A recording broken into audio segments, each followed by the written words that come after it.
Thank you for joining us for the 2-minute drills. I'm Aram Legion, joined on my right by the Wizard of Whittier, Steve. It's a good new nickname, the Wizard of Whittier. And behind the camera, the Friar of the San Gabriel Valley, Friar Fred Robledo Jr. That sounds too much like Fire Fred Robledo. This is not an Almont 2-minute drill, so we will not get into that, Freddie. You know, these are two teams that probably have a good opinion of you.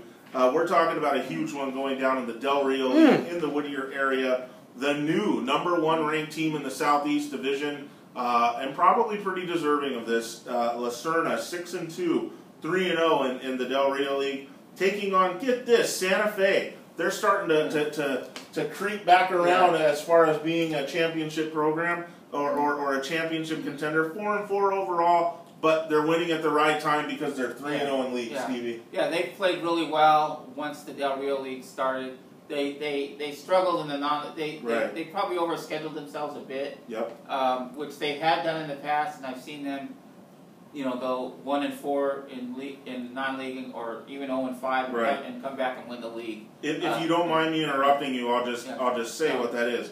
The non-league: St. Joseph 6-2, Bonita 6-2. Burroughs 7-1, West Covina 4-4. Yeah. Those are 4 of the teams they played. They also played South El Monte. That was their only non-league. You talking about La Serna? Yeah, no, Santa Fe. So that's why, like you said, they scheduled up. Look at those teams. Look at those records. They've been on the field with good teams. Yeah, and you know, I saw them last week against Cal, and they're a very good football team. I mean, they're slightly one-dimensional. They can throw the ball, but their key to their offense is Edward Cisneros, who's capable of he's probably averaging over 100 yards. I know he had, in the game I saw against Cal, he had 206, and so he's kind of their key to their game. And you know, with La Serna, I mean, this is going to be a really tough game. Of course it is. This looks to me like a league championship on paper. Yes, it is. It's but you look at La Serna. #1 team in the Southeast Division, and you're talking about a Southeast Division that has La Mirada, that has Cathedral, that has St. Francis, has Dominguez, and they're the #1 team. Why shouldn't they be? Well, which gets me to my point, why I think this game is going to be a lot like last week. Last week, La Serna beat Cal 64-33. I think this is going to be a similar type thing. That's why I said, I preface, it's a championship game on paper. I think it's a blowout in reality. I just think that La Serna is too good for this league. You know, they're not in a league like the Angeles League. They're not in a league like the Suburban where they got to go against the La Mirada. This league's better than the Suburban. What are you talking about? But they don't have to play a team like La Mirada in it. But La Mirada doesn't have to play a team like La Serna either. No, but you know, no. They should be in the same league, those two teams. And they're another one. Do you think La Mirada's playing Mayfair this week? Think that game will be close? Not really. No, I don't either. I think it'll also be a blowout. Championship games on paper, blowouts in reality. Well, yeah, okay, yeah, that's fine. But I think top to bottom, the Del Rio's better than the Suburban.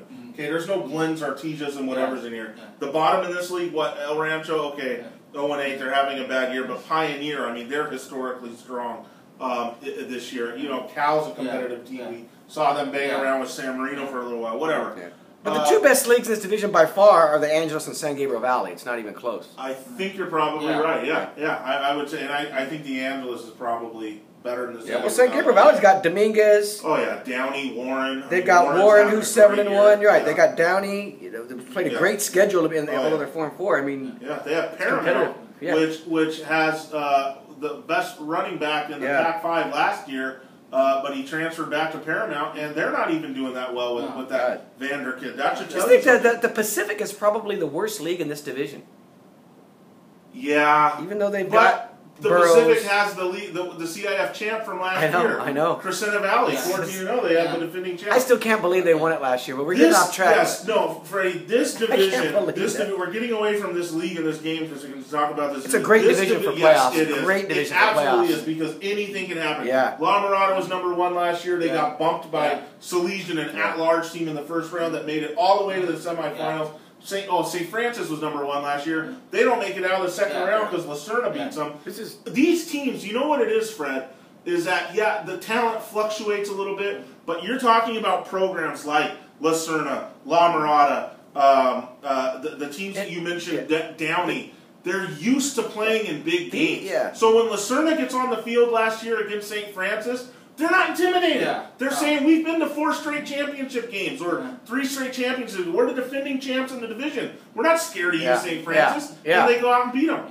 And that's what's beautiful. You get Mir. Mir feels like it can beat anybody. Mir could be 0-10, and they feel like they can beat anybody. None of these teams and programs are intimidated by the other. And they don't know they're supposed to lose when they're a different seed or a lower seed. And CIF's done a great job of these divisions. I mean, this Southeast Division, we talked about it, the Central, which is another one, San Gabriel Valley, with some great divisions, the way they set them up, which is to my point why you don't need this open division. You had mentioned earlier another drill about St. Paul. St. Paul is right where they should be in this division. I agree. You don't need to drop someone like them down because No. But what you needed to drop St. Paul from the Pac-5 was my argument. did. Right. And that's what I'm talking about. Downward mobility. You move down until you move back up. It's a great thing. Right. That's why I think everything is great the way they're doing it right now. Okay, so let's discuss this. The winner of this game is going to win the league championship. Right. The loser of this game, I mean, it would appear to me has a playoff spot locked up because third place right now is Cal Pioneer and Whittier. Oh yeah, Lucerna's got to play. They're the #1 team in the division. They're not getting bumped 2 weeks left. Either way, so like you always talk about, Stevie, you know, for Santa Fe, this is kind of like a free shot. If they lose this game, they're still going to the playoffs. In all likelihood, right? I mean, all they got to do is win out the next week. They've beaten Pioneer, they've beaten Cal, so I would say they're in. Yeah. At least as a #2. Right. So free shot. Yeah. Can you go out there and stop Lucerna? Because that's the question. Can they slow Lucerna's offense? From what I saw last week with Lucerna, it's kind of how they're kind of. I think they weren't expecting the shot they got from Cal initially in that game. Yeah, I know. And then once they realized, okay, we're in a football game during the second half. Right. They outscored. They closed the game with a 36-0 run. Right. You know, they kind of stepped up and they showed what their talent level. And I think it might be that type of game. I think Santa Fe can stay in the game early, but I think Lucerna is just going to have too much. Right. I just want to remind everyone that Santa Fe is only allowing 18.6 points per game in league. That's the second best number. But for the season, they're actually allowing more points than they score. I don't think Santa Fe has the offense to stay with Lucerna. Yeah. They may make some stops, but overall they're going to need to trade points, and I don't think they can do that. I have Lucerna pulling away. But good for Santa Fe to be back on the map. Right. Freddie, what's your you're right. They're back on the map, but it's a 4-touchdown win for Lucerna on Friday. Okay, fair enough. So we all have Lucerna. Nothing really changes atop that Del Rio League. Anyways, get out there and enjoy this. This game's going down at Stevie at Pioneer. Ooh, they'll be in the nice stadium. Very good. Yeah. Well, you'll be there. No, I will be actually. Oh, you're not going to be there. Yeah, I'm gonna. It's a Johnny Sherrard special. What's the food situation like at this new stadium at Pioneer? They got a good snack bar, or is it just standard? No, they have tacos. They got tacos. Yeah, they got tacos. They got pretty good hot dogs. Beautiful. I'm not sure. I think they have pizza on the side. They have kettle corn, like a lot of places do now. So. Hey, maybe we'll get out. I love the places who serve the carne asada on Friday night. That I think can host the CIF finals. Ooh, it's really big enough. It's got a good press bar. The only problem, right off the 605, Fred, which you and I like. The only problem is the main parking lot. They have a small parking lot by the stadium which they charge. As long as we're not going back to Cal High, I'm good. But the main parking lot for Pioneer is a little bit down the street. Yeah. So it's a little bit of a walk, but other than that, there is enough parking. All right. There you go, Stevie Ramirez, yeah, Aram Taligian, and Fred Robledo saying so long.